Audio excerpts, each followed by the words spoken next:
Entonces, ¿quién conoce a este perrito? ¿Quién ha visto series? ¿Cómo se llama? Coraje, el perro cobarde, ¿cierto?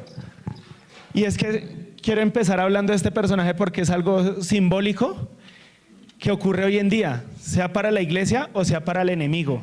Y ya que nos colaboraron con el título de esta enseñanza es ¿qué tipo de temor hay en tu corazón? ¿Qué tipo de temor hay en nuestro corazón? Porque para los que vimos esta serie, el perrito se caracteriza por algo. Y es que él siempre tiene temor, él siempre tiene miedo. Ante cualquier situación es un perrito que siempre tiene cobardía. Entonces, ¿qué tipo de temor hay en tu corazón? Porque en nuestro corazón siempre va a haber un temor, ¿sí sabían eso? El temor siempre va a estar en nuestro corazón. Lo que nosotros tenemos que hacer cada día es enfocar ese temor hacia el lugar que tiene que ir centrado, hacia el lugar en el que tiene que ir enfocado, pero siempre va a haber temor. Hay dos tipos de temor. ¿Cuáles serán esos dos tipos de temor? ¿Cuáles creen ustedes, mis hermanos, que son esos dos tipos de temor que hay? Uno, el temor a Jehová, que es el que debe haber en nuestro corazón, y el otro, el temor al enemigo, el temor a las cosas del mundo. Entonces, ¿qué temor es el que debe haber en nuestro corazón? El temor a Jehová. El temor a Jehová es el que debe haber en nuestro corazón. Un temor lleva para la edificación de la vida. Un temor lleva para el crecimiento personal. Un temor lleva para ganar almas al Señor. Un temor lleva para predicar el evangelio. Un temor lleva para glorificar al Señor en todo momento, para que nuestra vida sea luz para el mundo. Pero otro temor lleva para la perdición, para la destrucción, para la ruina, para la miseria. Entonces, ¿qué temor es el que hay en nuestro corazón? Hace 8 días, no sé, los hermanos que estaban presentes, no sé si recuerdan, estábamos en oración y el Señor daba una palabra y decía que la piedra era el temor. Pues a mí esta palabra me quedó sonando toda la semana y el Señor traía a mi mente que se debía complementar ese mensaje, que el mensaje de hace 8 días, esa palabra que el Señor dio en 1 minuto, 1 minuto y medio, debía ser complementada el día de hoy. Debemos verdaderamente entender el temor que Jehová quiere que tengamos hacia Él. Y es que el temor es un termómetro de la obediencia. El temor mide la obediencia. La obediencia mide el temor. Entonces, entre más obediencia tengo a la palabra de Dios que hay, más temor en mi corazón. Voy a ver la gloria de Dios en mi vida. El temor también es fe. Hace poco escuchaba un hermano que decía, el temor al diablo es fe en Satanás. Cuando tememos al diablo, cuando tememos a una situación, le estamos poniendo nuestra fe a esas cosas. Eso es algo terrible, enfocar nuestro temor hacia el lugar que no debe estar enfocado. Entonces veamos que cuanto mayor es nuestra obediencia al Señor, mayor es el temor hacia Él, más crecemos en el Señor y más tenemos esa relación plena con Él. Entonces nos vamos a la palabra en el libro de Hechos, capítulo 20, versículos 22 al 24. Lo leo en la Nueva Traducción Viviente, ahí les va a aparecer la Reina Valera, pero yo lo leo en la Nueva Traducción Viviente. 20, versículos 22 al 24. Leo la palabra en el nombre de nuestro Señor Jesucristo. Ahora estoy obligado por el Espíritu a ir a Jerusalén. No sé lo que me pasará allí, solo que me espera, solo que el Espíritu Santo me dice en ciudad tras ciudad que me espera cárcel y sufrimiento. Pero mi vida no vale nada para mí a menos que la use para terminar la tarea que me asignó el Señor Jesús, la tarea de contarles a otros la buena noticia acerca de la maravillosa gracia de Dios. Vemos que son palabras del apóstol Pablo. Él está diciendo que tiene que ir a Jerusalén, que no sabe qué le espera allá, pero por lo que le ha acontecido en su trayectoria como cristiano, ya sabe qué le espera. Sufrimiento, encarcelamiento, que lo traten mal, humillaciones, pero sobre esas cosas que el enemigo le colocaba a él en el mundo, ¿qué triunfó sobre el apóstol Pablo? El temor a Jehová. La fe hacia el Señor. Él sabía para dónde iba y él sabía hacia dónde lo estaba dirigiendo Dios, pero él dijo, el temor es más grande. El temor en mi corazón es más grande hacia el Señor que las cosas que la vida me pueda presentar. Es más grande el temor y el amor que yo he sentido por el Señor que cualquier cosa, que cualquier enfermedad, que cualquier encarcelamiento, que cualquier tribulación. Y para mí es más importante, decía el apóstol Pablo, para mí es más importante cumplir el llamado del Señor que gozar en esta vida. Por eso él decía que cuanta cosa era para mi ganancia, la he estimado por perdida con tal de ganar a Cristo. porque él había aprendido la verdadera obediencia y tenía el verdadero temor en su corazón. Entonces, el temor también nos acerca más a Dios. Y el temor hacia el enemigo nos aleja de la presencia de Dios. Cuando tememos al Señor estamos más cerca de Él. Él dice, acércate a mí y yo me acercaré a vosotros. Ese acércate a mí es acércate con temor. Entonces nosotros nos acercamos a Dios y Él se acerca a nosotros. Pero el temor al mundo, a las situaciones del mundo, a las adversidades. Vemos las noticias que todos los días nos están bombardeando de las 6 de la mañana, a mediodía, a las 6 de la tarde. Inclusive, por ejemplo, los que ya usamos YouTube. Yo en lo personal ya no veo canales casi nacionales, sino YouTube, salen solo noticias trágicas. Todos los días el desayuno, el almuerzo, la comida es temor, porque el temor controla. El temor en el mundo, si nosotros le tenemos temor a las cosas del mundo, ese temor nos controla. Y ese control no viene del Señor, porque el Señor es Padre, pero de libertad. Él nos dio libertad como hijos suyos. Dice la palabra que nosotros estábamos esclavos al temor, y el Señor nos ha dado libertad. Llamado hijos suyos para que seamos libres. Entonces, porque a veces la iglesia en general, no quiero de pronto llegar a ofender a nadie, porque a veces la iglesia se ve como Coraje, el perro cobarde. Cuando pasa una situación, se pone como el perro, a temblar y a temer de las cosas del mundo, cuando tenemos el verdadero poder en Cristo Jesús. Cuando verdaderamente el Señor está en nosotros y el temor está hacia nosotros. Entonces vemos en el Éxodo capítulo 20, versículos 18 al 22, vemos que el pueblo de Dios está en el Sinaí, ellos han llegado allí y vemos lo que ocurre en este momento. Todo el pueblo observaba el estruendo y los relámpagos y el sonido de las bocinas, y el monte humeaba, y viéndolo el pueblo temblaron y se pusieron lejos. Y dijeron a Moisés, habla tú con nosotros y nosotros oiremos, pero no hable Dios con nosotros para que no muramos. Y Moisés respondió al pueblo, no temáis, porque para probarlos vino Dios, y para que su temor esté delante de vosotros, para que no pequéis. Entonces el pueblo estuvo a lo lejos y Moisés se acercó a la oscuridad en la cual estaba Dios. Y Jehová dijo a Moisés, así dirás a los hijos de Israel, vosotros habéis oído que he hablado desde el cielo con vosotros. ¿Qué vemos acá? Vemos que el pueblo de Israel está allí, se presenta la manifestación de Dios, se presenta la deidad de Dios allí en ese momento, y dice la palabra que habían relámpagos, habían sonidos de bocina, que el monte humeaba. ¿Y qué pasó cuando el pueblo vio esta situación que estaba ocurriendo allá en el monte? Temblaron. Ellos temblaron, pero ¿qué estaba ocurriendo en el monte? Estaba ocurriendo un hecho impactante y algo grandísimo para nosotros como hijos de Dios. Algo que nosotros cada día, yo desearía poder ver eso, porque estaba la deidad plena de Dios ahí en el monte. Y como era tan grande el poder, tenía que lo natural estrujirse, sacudirse, moverse, manifestarse. Y la manifestación del poder de Dios hacía que humeara el monte, hacía que sonaran ruidos de bocina y hubieran relámpagos. Y como Moisés lo conoce a Dios, yo creo que él se alegraba y él se gozaba. Y él decía, vea, este es el Dios en el que yo he creído, este fue el Dios que nos sacó de Egipto, este es el Dios el que estamos viendo ahí. O sea, él veía, si nosotros lo miramos, él estaba viendo, hablándolo humanamente, un caos, ¿no? Ruidos, no sé si nuestra mente nos pueda llevar a ese momento, ruidos, trompetas, el piso humeando, y él decía, ahí está Dios, véalo, él estaba contento, pero el pueblo, ¿qué tenía? Temor. Y el pueblo dijo, es preferible que vayas tú y hables con él, no que él hable con nosotros. Ve tú y hablas con él y nos dices qué dice él, pero yo me estoy acá, que él no me hable a mí. Y Moisés, versículo 19, dijeron a Moisés, habla tú con nosotros y nosotros oiremos, pero que no hable Dios con nosotros para que no muramos. ¿Qué estamos viendo ahí? ¿Qué había en el pueblo de Dios? Ellos son el pueblo de Dios. El Señor los había sacado de Egipto y habían visto la gloria de Dios. ¿Y qué había en el corazón de ese pueblo?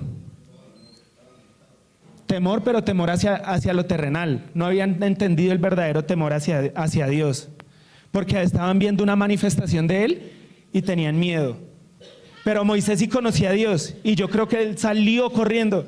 Y dice acá la palabra en el versículo 21. Entonces el pueblo estuvo a lo lejos y Moisés se acercó a la oscuridad en la cual estaba Dios. Y cuando Moisés se acerca a esa oscuridad donde está Dios, ¿qué ocurre en ese momento? Dios le habla. Dios empieza a glorificarse en su vida. Y es que así pasa muchas veces. Que está atravesando una situación difícil y nosotros decimos, no quiero que Dios se acerque a mí. Prefiero que el pastor hable con Dios y que él me diga qué le dice Dios, qué me dice Dios a través de él. Pero yo no quiero que Dios me hable a mí. Porque estoy pasando por esta situación, porque estoy pasando por esta otra situación. Porque inclusive he cometido pecado y de pronto Dios no quiere hablar conmigo. Entonces yo me voy a alejar de Dios y que otro venga y me diga el mensaje de Dios. Cuando Dios lo que quiere es manifestarse a nuestra vida. Cuando Dios lo que quiere es que en nuestro corazón haya el temor pleno hacia Él y haya esa fe y esa certeza y nos acerquemos confiadamente al trono de la gracia, dice su palabra, para que Dios nos pueda hablar personalmente como Dios hablaba con Moisés. En el Éxodo 33 dice que Moisés hablaba cara a cara con Dios. Ellos eran amigos, hablaban como un amigo. Dios con Moisés hablaba como un amigo porque él lo conocía, había entendido el verdadero temor. Y al entender el verdadero temor, se había acercado a Dios. Al entender el temor que debe haber en el corazón de nosotros hacia el Señor, se había hecho esa relación estrecha. Hay muchos hijos de Dios que tienen la relación con Dios apartada, y no porque haya pecado en medio, porque ya creyeron en el Señor Jesucristo. Es porque aún no han entendido que el temor en el corazón de nosotros debe estar hacia el Señor. Pero es un temor que se va formando, es un temor que va creciendo. El temor hacia el Señor es como construir una casa. ¿Cómo se construye una casa? Ladrillo a ladrillo, paso a paso. Y va creciendo esa edificación. Inicialmente puede pasar un mes, pueden pasar 2 meses y se tiene el primer piso. Luego las bases nomás, ¿no? Y después se empieza a construir el primer piso, después el segundo piso, después el tercer piso. Hasta que así empezaron todos los edificios que vemos hoy en día. El Burj Khalifa, bueno, ese dicen que lo construyeron de arriba hacia abajo, bueno, no sé si será ese, pero inicialmente tuvo una base y tuvo que tener una constancia en los arquitectos para que quedara como el Burj Khalifa lo vemos hoy en día. Para que viéramos esa estructura majestuosa, tuvo que haber una constancia plena en los constructores, en el maestro, en el inversionista. Así debe ser el temor que nosotros debemos tener al Señor. Cada día debe ir creciendo, cada día debe ir formándose y conocer más a Dios, para que cuando ocurra esta situación donde se vean truenos, donde se escuchen voces, hoy en día el enemigo lo puede hacer en la economía, en un país entero, en una nación entera. El enemigo hace temblar al país para ver cuántos no están cimentados en el Señor, para ver cuántos no están cimentados en esa roca, o para ver cuáles son los verdaderos hijos de Dios, porque vemos acá que dice el versículo 20, Moisés respondió al pueblo, no temáis, porque para probaros vino Dios. Para probarlos vino Dios. Dios es un Dios de amor, y Dios nos ama muchísimo, nos ama tanto que es un amor incalculable. Envió hasta su Hijo unigénito a salvarnos, no escatimó a su propio Hijo por amor a nosotros. Y por ese amor que Dios nos tiene, Él quiere que tengamos un temor sincero hacia Él, un temor fundamentado en la fe, un temor donde verdaderamente la palabra de Dios esté cimentada en nuestro corazón. Y la única forma de que nosotros mismos, porque Dios conoce nuestro corazón, cuando dice Dios vino para probaros, era para probarnos a nosotros mismos, para que nosotros mismos nos demostremos. Dios no necesita probarnos a nosotros porque Él nos conoce. Él sabe si en nosotros verdaderamente hay temor o no, pero nosotros tenemos que probarnos y saber cada día si verdaderamente estamos cimentados en Dios. Por eso el Señor a veces permite situaciones difíciles, para que nosotros mismos sepamos si verdaderamente estamos cimentados en Él o no estamos cimentados, o nos hace falta crecer en su palabra. Esta mañana el pastor citaba 1 Timoteo, capítulo 6, versículo 12.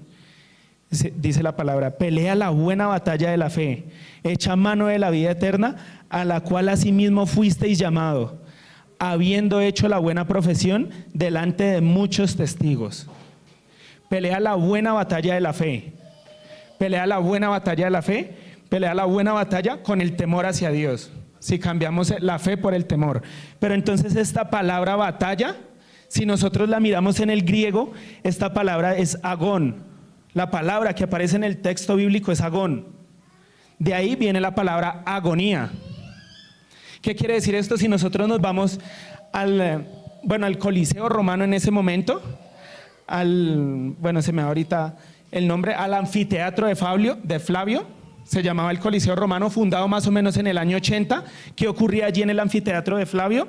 Ocurría que era una arena, nosotros lo vemos el Coliseo romano, que está todavía en España, era una arena en el centro, se reunían las personas alrededor, y ¿qué ocurría ahí? Mandaban dos gladiadores, a que pelearan entre ellos. Allá en esa arena, ¿se está apagando?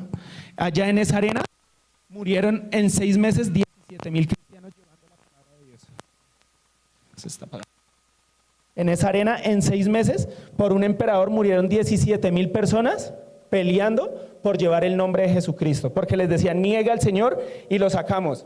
Y le decían, no, yo peleo es por el Señor. Y allá se los comían los leones, en el anfiteatro de Flavio. Entonces, tomando el apóstol Pablo esta analogía con lo que ocurría allá, él dice, pelea la buena batalla. Allá se enfrentaban 3 tipos de gladiadores, los estamos viendo. Este es un gladiador. La siguiente imagen, este es otro gladiador. La siguiente imagen, ese es otro gladiador. Estos 3 tipos de gladiadores se agarraban en el anfiteatro de Flavio, y ocurría la agonía más tremenda, porque de ahí no salían vivos hasta que alguno matara al otro. Entonces era la agonía tremenda, o sea, era una guerra impresionante, y se cogían y se empezaban a matar ahí, y el pueblo alrededor empezaba a abuchear hasta que tenía que salir alguno muerto. Si alguno no mataba al otro y paraban los dos la guerra, los dos eran echados a los leones. O sea, ¿qué les esperaba? La muerte. O sea, tenían que pelear por su vida allá, tenían que ir a guerrearla allá. Y nosotros vemos que la palabra en el libro de Efesios 6 nos habla de la armadura de Dios. O sea que nosotros somos un guerrero de estos. Por eso el apóstol Pablo dice, pelea la buena batalla de la fe. Nosotros estamos en ese anfiteatro de Flavio. ¿Y contra quién estamos peleando? Contra el enemigo. Entonces, ¿qué pasa si nosotros estamos allá peleando contra el enemigo y salimos corriendo? Somos vencidos, ¿cierto? El enemigo va a ganar, pero nosotros sabemos que en esa guerra, que en esa pelea, en ese anfiteatro, no estoy yo solo. Hay alguien que está conmigo. Hay alguien que le dio la victoria a David sobre Goliat. Y ese que le dio la victoria a David sobre Goliat está conmigo. Hay uno que le dio la victoria a Gedeón con 300 soldados. Y él está conmigo. Hay uno que se le apareció al pueblo de Israel cuando iba a conquistar Jericó, la ciudad prometida. Se le apareció con una espada, y él está conmigo. Hay uno que se manifiesta en toda la palabra desde Génesis. En el principio era el verbo era con Dios y el verbo era Dios, y Dios está conmigo en esa arena. Pero yo tengo que creer en mi corazón, tengo que tener el temor a Jehová, que Él me va a dar la victoria sobre el enemigo. Porque acordémonos que de esa guerra sale uno solo muerto, un solo muerto sale de esa guerra.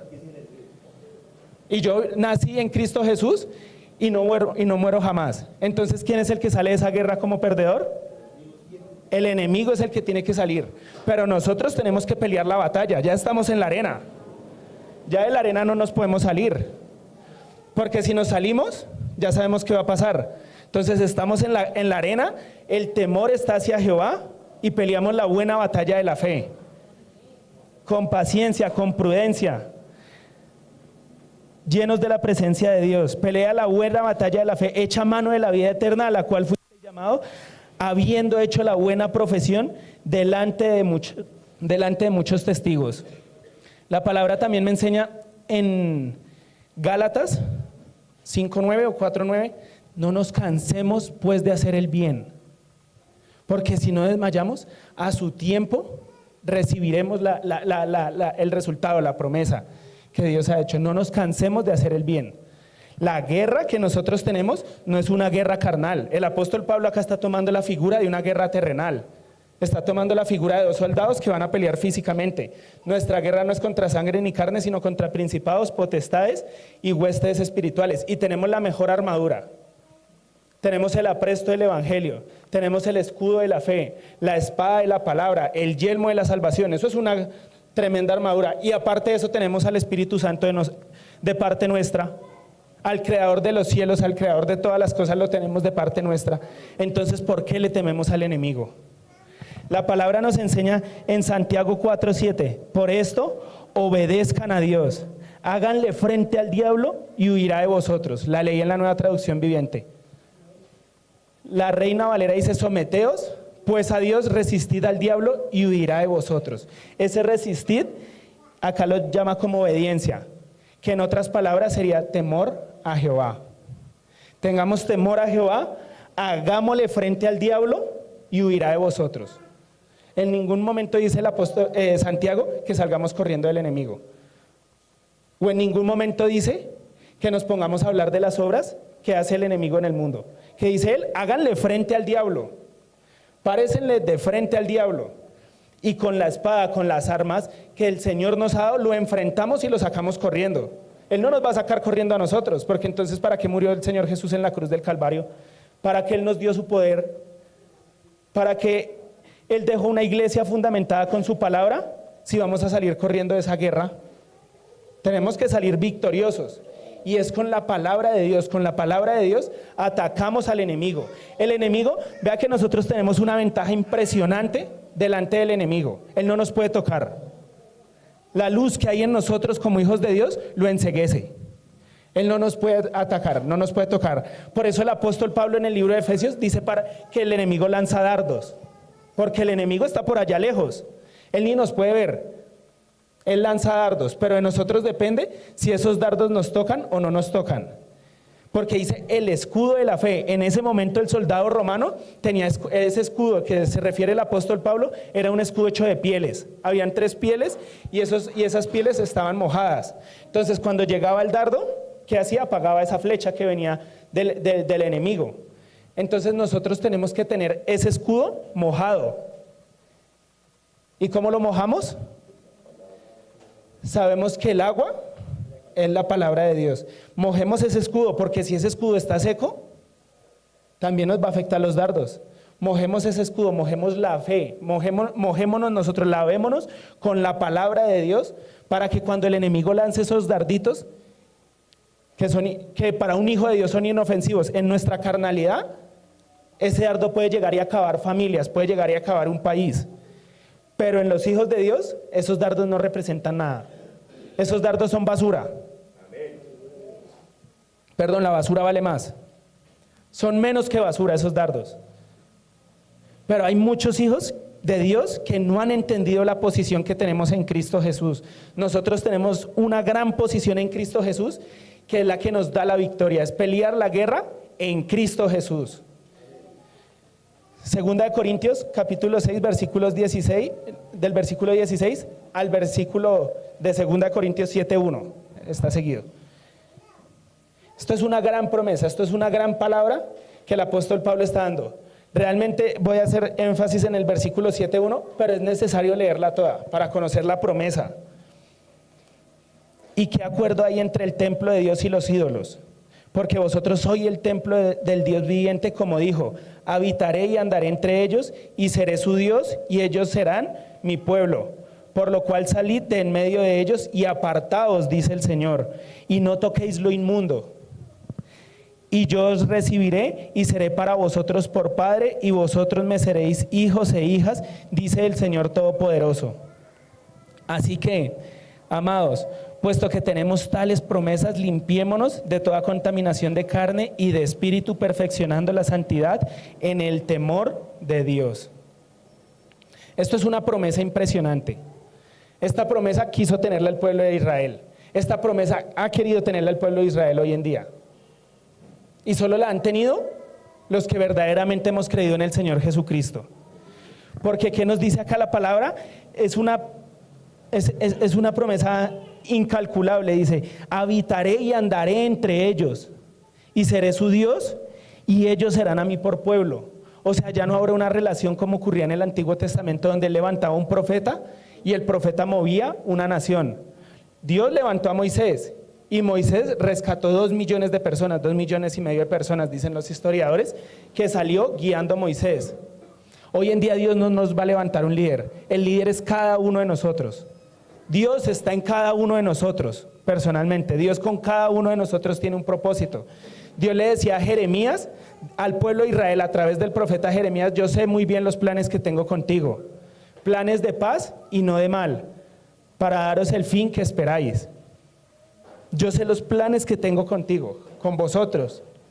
Dios sabe el plan que tiene con cada uno de nosotros, pero nosotros debemos poner el temor en Él. Nosotros debemos poner el temor en su palabra, que su palabra crezca en nosotros para que verdaderamente esos planes se cumplan. Así que, amados, puesto que tenemos tales promesas, la promesa del Espíritu Santo en nosotros, la promesa de Dios en nosotros. Hay otro versículo que dice que a nosotros se nos ha encomendado el Evangelio. Nosotros tenemos una gran responsabilidad de Dios, es llevar el Evangelio. Casi nada. Miremoslo desde esta perspectiva. Si no estuviera la iglesia de Dios en la tierra, esto ya se hubiera acabado. Si no hubiera una iglesia que clama y ora todos los días, esto ya se hubiera acabado. No estaríamos tal vez nosotros acá porque no hubiera aguantado tantos años. El mundo aguanta y soporta porque hay una iglesia que clama y que ora. No debemos tener en poco la oración, porque es la comunicación directa con el Padre. La oración es el vínculo directo que tenemos con Dios. Cuando el pueblo de Israel le decía a Moisés: ve tú y habla con él y me cuentas, le estaba delegando la oración, le estaba delegando su poder a otra persona. Y es algo, pensémoslo de esta forma: si nosotros somos el CEO de una empresa importante, de una multinacional, y va a haber un negocio importante para esa empresa, que como CEO sabemos que se puede quebrar la empresa si ese negocio sale mal o sale bien, está corriendo en la cabeza de nosotros precio allá en la empresa, ¿cierto? Donde hagamos una mala decisión, somos despedidos. ¿Alguien va a delegar ese negocio que lo haga otra persona? No, yo mismo voy en persona y hago el negocio, para estar seguro de que se va a hacer bien. Entonces, ¿por qué como hijos de Dios delegamos la oración a otra persona? ¿Por qué como hijos de Dios no me pongo en la autoridad que tengo en Cristo Jesús y yo mismo clamo y yo mismo intercedo? Porque cuando nos hablan de Dios o nos dicen, bueno, una vigilia, o nos dicen, bueno, una oración a las 8, nos da pereza? Cuando verdaderamente es la responsabilidad que tenemos delante de Dios. Imagínense que el Señor Jesucristo le hubiera dado pereza ir a morir a la cruz del Calvario. Él, al contrario, nos mostraba toda la responsabilidad que Él tenía y sufría en agonía.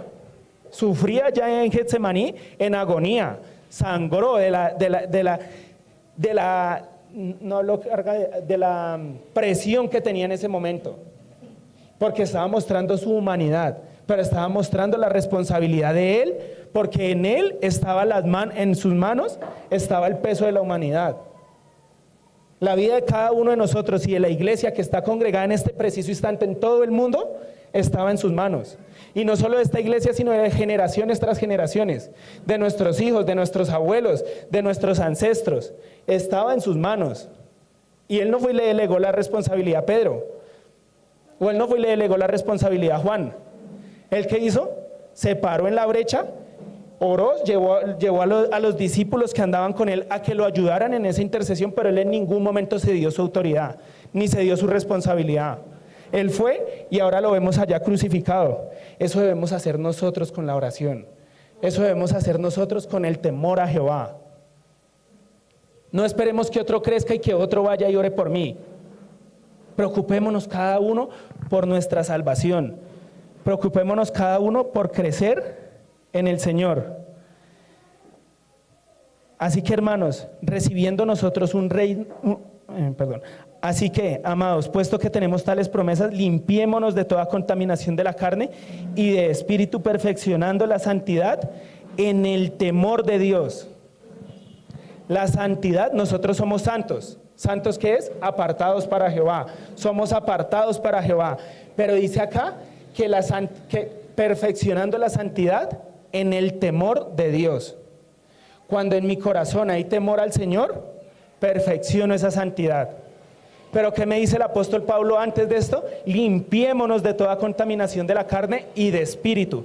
Esa E la vemos con E minúscula. ¿Quiere decir que de qué espíritu me está hablando? De un espíritu del enemigo. Ahí está hablando directamente de un espíritu del enemigo. Vemos cómo el Señor Jesucristo echó fuera la fiebre de la suegra de Pedro, que era un espíritu que la estaba atormentando. Entonces se limpió ese espíritu. Pero hay otros espíritus del enemigo también que operan en los hijos de Dios. Y no debería ser así. Pero el temor de Jehová les ha abierto la puerta. Porque muchas veces como iglesia hablamos de que no debemos darle lugar al diablo. No deis lugar al diablo. Y hablamos, entonces decimos que darle lugar al diablo es la borrachera. Entonces decimos que darle lugar al diablo es la fornicación, que darle lugar al diablo es la idolatría. Todo esto está bien porque aparece en la palabra de Dios. Pero hay una puerta de la que casi nunca se habla. Y es la puerta que más grande se le abre a Satanás. Y es el temor a él. Cuando nosotros le tememos a él, le estamos abriendo la puerta más grande en nuestra vida. Lo estamos invitando a que entre a nuestra vida y la destruya y la acabe. El Señor Jesucristo en Mateo 10, versículo 28 decía: y no temáis a los que matan el cuerpo, mas el alma no pueden matar. Temed más bien a aquel que puede destruir el alma y el cuerpo en el infierno. ¿Qué decía el Señor Jesucristo? Que si estamos acostados a medianoche y entra declaro todo sin poder, pero es un ejemplo, entra una cacería de ampones a la casa con armas y nos están apuntando, nosotros no debemos tenerle miedo a eso. Nosotros debemos tenerle miedo, temor a Jehová de los ejércitos, no al que destruye el cuerpo. El enemigo solo tiene una forma de generarnos temor a nosotros. ¿Sí saben cuál es esa forma en la que el enemigo nos genera temor a nosotros? ¿Alguien sabe cuál es esa forma?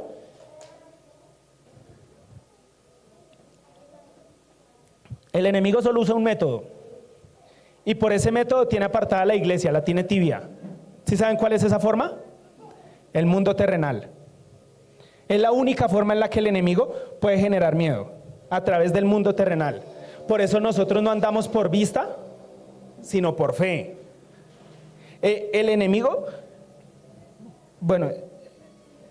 usa lo terrenal para sembrarle miedo a los hombres, pero nosotros usamos lo espiritual, que vale muchísimo más, para destruir lo que el enemigo hace terrenalmente.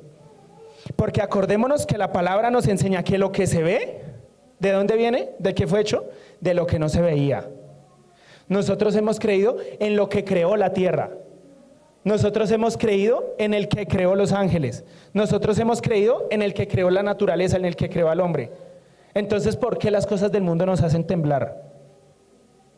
Porque cuando venimos en nuestra vida gozosos, llenándonos del Espíritu y decimos: ahora sí siento esa relación, ahora sí estoy bien con Dios, aparece un problema de economía y empezamos a desechar a Dios. Y empezamos a tratar de solucionar esa situación terrenal que se presentó. Cuando el primer lugar es para Jehová, cuando el primer lugar es para el Señor. No debemos apartarnos de Dios, pero entonces esto nos lleva a cómo crecemos entonces en el temor a Jehová, cómo crecemos en Él, en dónde está la plenitud de ese temor a Jehová. ¿Qué tenemos que hacer para crecer cada día más en ese temor a Jehová? El Señor es grande y poderoso y también nos lo explica en su palabra. Colosenses capítulo 3, versículo 2. Y luego leo Colosenses 2, capítulo 2, versículo 3. Invertimos los números. Lo leo de seguido. Poned la mirada en las cosas de arriba, no en las de la tierra, porque habéis muerto y vuestra vida está escondida con Cristo en Dios, en quien están escondidos todos los tesoros de la sabiduría y del conocimiento. O sea, ¿qué nos está diciendo acá el apóstol Pablo? Bueno, ¿qué le está diciendo el apóstol Pablo a Colosas? Porque esa es la ciudad que le envía esta carta. No se preocupen tanto en la doctrina. Yo les voy a dar otra interpretación de Diego para la iglesia, o del Señor Jesucristo a través de Diego para la iglesia. No se preocupen tanto por la doctrina, no se preocupen tanto en la forma de vestir, no nos preocupemos tanto en las cosas que se ven, no nos preocupemos tanto en esas cosas. En nuestro corazón debe haber una sola preocupación, un solo interés, y es conocer al Señor Jesucristo plenamente. Saber el misterio de la deidad en el Señor Jesucristo. En eso debemos preocuparnos, en conocer a Cristo. Vemos que el apóstol Pablo dice: me propuse, cuando iba a ellos, me propuse ir a vosotros y no saber nada más, no conocer nada más, sino a Jesucristo y a este crucificado. Si él se propuso a no predicar nada más, sino a Jesucristo y a este crucificado, ahí está el misterio. Ahí, en esa cruz, en el Señor Jesús, está el temor verdadero a Jehová. Ahí en el Señor Jesucristo hay un misterio que vale tanto que no lo hemos escudriñado plenamente. Muchas veces pasamos, vemos el misterio del Señor Jesús y seguimos por el lado. Inclusive tomamos la autoridad que no nos ha sido delegada de señalar al hermano y de decirle usted no debe hacer, usted no debe hacer, cuando verdaderamente ni nosotros hemos conocido a Cristo. Conozcamos a Cristo y crezcamos en la doctrina. No lo hagamos al revés.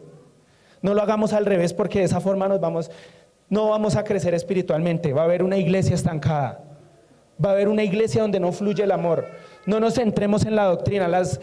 Yo le doy gracias a Dios y le doy mucha gloria al Señor porque usó al apóstol Pablo con las 13 cartas, con las 13 libros.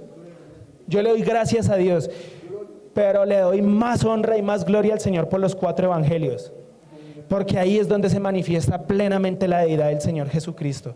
No estoy desestimando, valga la pena aclarar, porque después van a decir, uy, es que el hermano habló del apóstol Pablo mal. No estoy desestimando al apóstol Pablo. Él sufrió, entregó su vida por la cruz, pero el misterio pleno está en los 4 evangelios. El misterio pleno está en el Señor Jesucristo. Allá es donde está la esencia del Hijo de Dios. Allá es donde está el temor de Jehová. Allá es donde nosotros debemos crecer y echar tantas raíces, porque cuando conocemos plenamente al Señor Jesucristo, les puedo decir que las cartas de Pablo las vamos a entender como si estuviéramos leyendo un cuento de un niño. Porque cuando conocemos al Señor Jesucristo, automáticamente empezamos a vivir las cartas paulinas. Es el resultado de vivir al Señor Jesús. Él vino a enseñarnos cómo vivir. Por eso dice en Colosenses, dicho por el apóstol Pablo, estoy citando la palabra de Pablo: poned la mirada en las cosas de arriba, no en las de la tierra, porque habéis muerto y vuestra vida está escondida con Cristo en Dios. Nuestra vida está escondida. Él dice, ahí aparece el versículo anterior, hermano, Colosenses 3:2, no me lo estoy inventando.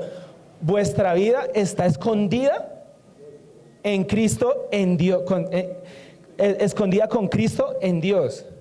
Nuestra vida, la vida, el nuevo nacimiento, la vida como hijos de Dios está en Cristo Jesús.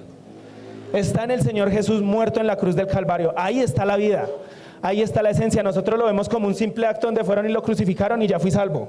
No, ahí hay un misterio, ahí ocurrió un misterio tremendo, un misterio que cambió la vida del apóstol Pablo, fariseo de fariseos. Un misterio que cambió la vida de millones de personas, ha cambiado la vida. Ese misterio que hay en esa cruz ha cambiado la vida de millones de personas hace 2000 años, ahorita.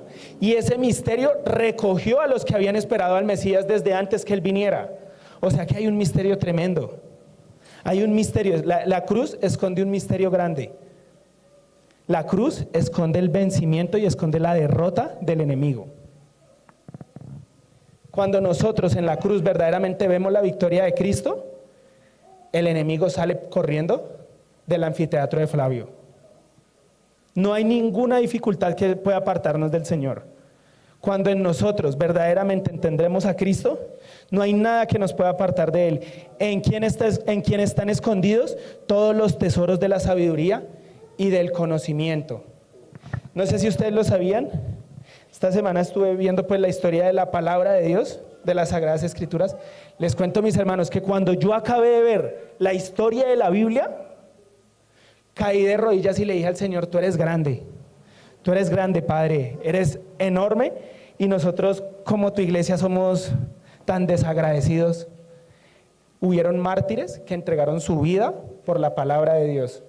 Hubieron mártires que no se negaban, que no le dieron el gusto al diablo de negar al Señor Jesucristo y tuvieron muertes feas. Fueron quemados, fueron entregados como Daniel al foso de los leones. Personas que entregaron plenamente su vida al servicio de Cristo. Y hoy en día nosotros estamos en nuestro hogar, cómodos, calientes, no hay persecución, podemos estar reunidos. Esto no pasaba. Antes se reunía la iglesia en unas catacumbas, en las cuevas. Antes el cristiano era despreciado. Antes el que decía ser cristiano, por ley romana, era llevado a la cruz, o era sacrificado, o era latigado, o era echado a los leones, solo por el hecho de ser cristiano. Hoy en día nosotros tenemos el mayor privilegio. La palabra fue guardada, fue reservada del pueblo porque sabían que acá había el poder pleno y solo la tomaban los eruditos, solo la tomaban los estudiosos y la usaban para manipular al mundo. Pero ¿qué pasó? Gracias a Dios fue usando mártires, fue usando personas que se rebelaron en contra de esa monarquía que había en ese momento, se rebelan y permiten que la palabra llegue a cada uno de nosotros directamente. Entonces, ¿qué estamos esperando, iglesia? ¿Qué estamos esperando? Para ir a estudiar la palabra. ¿Qué estamos esperando? Para ir a vivir al Señor Jesucristo. Han pasado años, han pasado 2 siglos desde que el Señor Jesucristo murió en la cruz. La palabra ha sido tomada, ha estado en las manos equivocadas y el enemigo inclusive ha tomado control. Y se han derivado de la palabra muchas religiones. Y nosotros tenemos, por la misericordia y la gracia de Dios, el poder de estar en la verdad. Nosotros estamos cimentados en la verdad. Amén. Acá no vemos una congregación donde hay millones de personas, pero acá está el poder de Dios. Acá está el poder de Dios. Y Dios necesita, estamos viviendo tiempos donde están pasando cosas difíciles. Vemos lo que está pasando con nuestro país vecino. Vemos lo que está pasando en muchísimos países. ¿Me acompaña, hermano? Vemos lo que está ocurriendo en muchos países. Vemos lo que está ocurriendo en Rusia, vemos lo que está ocurriendo en Ucrania. ¿Y por qué como iglesia, como hijos de Dios, nos hacemos los de los ojos ciegos? Y pensamos que eso no nos afecta a nosotros, cuando verdaderamente el Señor Jesucristo, que nos dijo, orad los unos por los otros. Él muy pocas veces en la palabra oraba por él mismo. La oración que él hacía era por su pueblo, la oración que él hacía era por sus discípulos. Nosotros debemos orar por nuestros hermanos. Nosotros debemos compugirnos por nuestros hermanos y tener ese temor en Jehová. Y vamos a ver la gloria de Dios crecer y manifestarse y revelarse a nuestra vida. Debemos crecer en el conocimiento de la palabra de Dios a la luz del Espíritu Santo, para que Cristo verdaderamente sea formado en nosotros y podamos vivir y gozar de todos los privilegios que nos han sido heredados por ser hijos de Dios. Cuando nosotros estudiamos la palabra plenamente, estamos teniendo el poder que tal vez ninguna persona pueda tener. Vemos muchas personas que quieren ser presidentes, que quieren llegar a resaltar sobre la sociedad porque ven que allí está el poder. No, el poder está en Cristo, el poder está en la humillación al Señor. El poder de la iglesia está en el temor a Jehová. Cuando en nuestro corazón hay temor al Señor, no hay ninguna dificultad que pueda atravesarse. La palabra nos enseña en Marcos 11, capítulo 11, versículos 23 y 24. Y cualquiera que le dijere a este monte, quítate y échate en el mar, y no dudar en su corazón. Ese y no dudar en su corazón, en otras palabras sería, y no tenga temor al enemigo, sino que tuviera la fe, que tuviera el temor al Jehová. Cualquiera que le dijera a este monte, quítate y échate en el mar, y no tuviera temor en su corazón, le será hecho. Cualquiera que le dijera a este monte, quítate y échate en el mar, y no dudar en su corazón, sino que creyere que será hecho lo que diga. Lo que diga le será hecho. Por tanto os digo que todo lo que pidan en oración creyendo, creed que lo recibiréis y os vendrá. Indirectamente, en todos los versículos de la palabra nos está hablando del temor a Jehová. La manifestación plena de Dios está en el temor a Jehová. Siempre hemos tomado Hebreos 11:1 como que esa es la fe, la certeza de lo que se espera, la convicción de lo que no se ve. Pero si nosotros miramos en toda la palabra, hay algo también que añade ahí, y es el temor a Jehová. Es el temor al Señor. Ese temor que nos va a edificar, ese temor que se va a manifestar en nuestra vida. No nos cansemos pues de hacer el bien y luchemos por llevar la palabra de Dios. Luchemos por crecer en la fe cada día. Porque si no descansamos, si no desistimos, en su momento, en el momento de Dios, vamos a recibir la gloria, vamos a recibir los galardones. Y es una guerra que vale la pena pelear. Estamos llamados a pelear la mejor guerra. Estamos llamados a pelear la guerra que tiene el mejor galardón. Estamos llamados a pelear en el nombre del mejor guerrero, pero no con armas, ni con groserías, ni con malos actos, ni con palabras corrompidas, sino con mansedumbre, con templanza, con amor, con bondad, con benignidad, con fe, con gozo. Porque la guerra también la tenemos que vivir en contra de esta carne. Dios nos ha llamado a vencer a esta carne en el nombre del Señor Jesús y a vencer toda dificultad que nos rodea para poder ver su gloria. Entonces no seamos como Coraje el perro cobarde, que más bien el enemigo cuando vaya a atacar a un hijo de Dios salga huyendo y salga corriendo, porque no nos puede ver. El enemigo no nos puede ver. Entonces, ¿por qué muchas veces le damos entrada a nuestra casa? Le damos esa entrada porque no hemos conocido a Cristo plenamente. En Él se esconde el verdadero misterio de Dios. Amén. Padre Celestial, en este momento, en el nombre de nuestro Señor Jesucristo, Padre, te damos gracias, Señor, porque tú has hablado esta mañana, Padre Celestial. Tú quieres que el temor, Padre Celestial, esté enfocado y direccionado hacia ti, Padre amado Señor.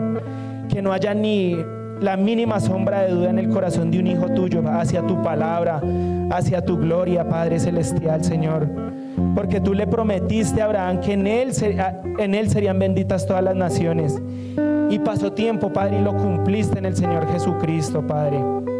Te damos gracias, Padre Celestial. Te damos gracias, Padre amado Señor, porque nosotros no somos nada, Padre Celestial. Humanamente no somos nada, Padre Celestial. Pero ¿qué es el Hijo del Hombre para que lo visites, Padre Celestial? Lo coronaste, Padre amado Señor, de gloria, Padre Santo, Señor.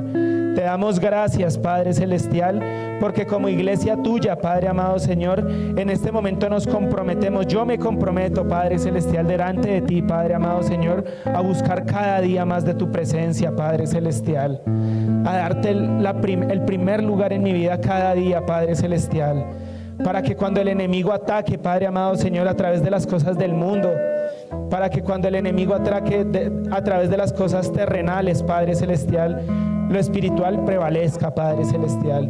Lo espiritual venza, Padre amado Señor. Porque tú ya venciste en la cruz del Calvario, Padre. Porque tú ya nos restauraste, Padre. Porque tú ya nos redimiste, Padre amado Señor. Porque las grandes promesas que tú le das a tu iglesia, Padre Celestial, las manifestaste a través del temor a ti, Padre amado Señor. Te damos gracias, Padre Celestial, porque en el Antiguo Testamento había un solo Moisés que guió a 2,5 millones de personas, Padre. Hoy en día Moisés es cada miembro de tu iglesia, Padre Celestial. Estoy frente a muchos Moisés, Padre Santo, Señor. Te doy gracias, Padre Celestial, Señor, porque tú nos has hecho Moisés, Padre Celestial. Te damos gracias, Padre Celestial, Señor, porque tú nos has dado esa fortaleza, esa fe, Padre amado Señor, para vencer a todo Goliat que se presenta, Padre amado Señor. Te damos gracias, Padre Celestial, porque tu palabra nos dice: no te he dicho que si crees verás la gloria de Dios. No te he dicho que si tienes temor a Jehová verás la gloria de Dios. Te damos gracias, Padre Celestial. Tú también decías, Padre amado Señor, no temas, solamente cree. Te damos gracias, Padre Celestial, porque si nos unimos, Padre Celestial, a creer en ti, Padre amado Señor, si verdaderamente nos cimentamos en la roca, en la piedra angular que el pueblo de Israel desechó, Padre Celestial, vamos a ver nuestra vida florecer, Padre Celestial. Y no solamente nuestra vida, sino la vida de nuestros familiares. Y no solamente la vida de nuestros familiares, sino la vida de nuestro barrio, de nuestro país, Padre Celestial, Señor, porque somos tu iglesia, Padre Celestial. Tú la fundaste, Padre amado Señor. No es una iglesia fundada por hombres, es una iglesia fundada por ti en la cruz del Calvario, Padre Celestial. Te pedimos, Padre amado Señor, que nos reveles, Padre Celestial, a través del Espíritu Santo, a través de tu palabra, el milagro, el misterio que hay en la cruz del Calvario, Padre Celestial, Señor. Hemos escuchado tal vez tantas veces esta obra, Padre Celestial, que tú hiciste en la cruz, que se vuelve monótona en nuestro corazón, Padre Celestial. pero si realmente entendemos el misterio de la cruz, si realmente entendemos, Padre Celestial, como tú nos enseñas en Gálatas 2:20, que Él se hizo maldito, Él llevó la maldición en la cruz por nosotros, Padre Celestial, entonces, Padre amado Señor, habrá una iglesia que no le teme a ninguna circunstancia, sino habrá una iglesia que a través del temor a ti, Padre Celestial, te adora y te exalta cada día, Padre amado Señor. Te doy gracias, Padre Celestial, porque tu promesa, Padre Celestial, las grandes promesas que tú tienes serán reveladas, Padre amado Señor, a tu iglesia, Padre Celestial. Yo sé que tú estarás obrando, Padre Celestial. Latinoamérica clama un avivamiento tuyo, Padre Celestial, Señor. Colombia clama un avivamiento tuyo, Padre amado. En el nombre de nuestro Señor Jesucristo, el mundo clama un avivamiento, Padre Celestial, Señor. El enemigo ya fue vencido en la cruz del Calvario, Padre. En este momento, y me tomo este espacio, Padre Celestial, Señor, para unirnos en un solo sentir, Padre amado Señor, por Venezuela, Padre Celestial. Tal vez, Padre amado Señor, muchas veces, Padre Celestial, como ciudadanos de este país o de otros países, Padre Celestial, hemos alzado nuestro dedo para señalar a esta nación, Padre amado Señor. Pero en el nombre de nuestro Señor Jesucristo sabemos que tú no nos has mandado a señalar, Padre, que tú no nos has mandado a juzgar, Padre, sino que tú nos has mandado a orar, Padre Celestial. Y en este momento nos unimos, Padre Santo, Señor, como iglesia, Padre Celestial, a clamar por este país, Padre Celestial, Señor, que está viviendo una situación difícil, Padre Celestial. Yo sé que allí en Venezuela hay iglesia tuya, Padre Celestial, porque tú tienes iglesia en todas las partes del mundo, Padre Celestial. Yo sé que tu iglesia está allí clamando por esa nación, Padre, y que como iglesia tuya veremos el poder obrando, Padre Celestial, Señor. Sabemos que allí en Venezuela se rompe todo yugo, Padre Celestial, se rompe toda dictadura, Padre, y no solo en Venezuela, Padre Celestial, sino en Rusia, en todos estos países, en Corea del Norte, Padre Celestial. Te damos gracias, Padre amado Señor, porque así también veremos tu gloria en Colombia, Padre Celestial. Como ciudadanos colombianos, Padre amado Señor, declaramos bendición para nuestro país, Padre Celestial. Declaramos bendición sobre nuestros hijos, Padre amado Señor. Declaramos que Colombia va a ser una tierra de prosperidad, porque habla temor y temblor a ti, Padre amado Señor, porque el enemigo no tiene cabida, Padre Celestial. El enemigo muestra unas cosas en las noticias. El enemigo muestra que dice que hay otro virus, Padre Celestial, del mico, bueno, no sé qué cosas, Padre Santo, pero tu palabra me enseña otra cosa, Padre Celestial. Tu palabra me enseña, Padre amado Señor, que tú llevaste todo pecado a la cruz del Calvario, quien él mismo llevó nuestros pecados sobre el madero, para que nosotros, estando muertos a los pecados, vivamos a la justicia, y por cuya herida fuisteis sanados, fuimos sanados. El enemigo no puede atacarnos. En este momento, Padre Celestial, declaramos sanidad para nuestro país, Padre, pero no sanidad terrenal, aunque es necesaria, sanidad espiritual en el nombre de nuestro Señor Jesucristo, Padre Celestial. Declaramos, Padre amado Señor, que desde Cartagena, desde la parte más arriba, Padre amado Señor, desde el Cabo de la Vela hasta el Amazonas, Padre Celestial, gobierna tu palabra en nuestro país, Padre Celestial, que se rompe toda atadura, que se rompe todo yugo, Padre Celestial. Hace poco estuvo tu iglesia clamando, Padre amado Señor, salió por las calles, Padre Celestial, y clamaba tu presencia, Padre amado Señor. En esta mañana tú nos has hablado a cada uno, Padre, pero también nos has llamado a clamar por nuestro país, a clamar por nuestra nación, a clamar por las situaciones que se están viviendo, Padre Celestial. Guarda a los jóvenes, Padre amado Señor. Guarda a los niños, Padre Celestial, Señor. El enemigo está atacando a los jóvenes, Padre. El enemigo está atacando el hogar, Padre Celestial. El enemigo está atacando a los niños, Padre amado Señor. Y no físicamente, sino mentalmente, Padre Celestial. Quiere permear a los niños, Padre Celestial. Quiere dañarlos, Padre amado Señor. para acabar a la humanidad, que es lo que el enemigo busca, pero tú has venido para darnos gloria, Padre, para darnos victoria, Padre celestial, Señor. En este momento oramos por toda tu iglesia, Padre Santo, Señor. Oramos por cada hermano, Padre celestial. Nuestro pastor nos decía hace unos días, Padre, que inclusive acá en Bogotá se vive persecución por predicar tu palabra, Padre celestial, Señor. Te clamamos por todos estos pastores, Padre, por todos nuestros hermanos, Padre celestial, que están arriesgando su vida a raíz de cumplir la gran comisión, Padre celestial. Y te pedimos que nos uses cada día, Señor, que nos guíes por tu senda, Padre, para que podamos predicar tu palabra en todo instante, Padre celestial.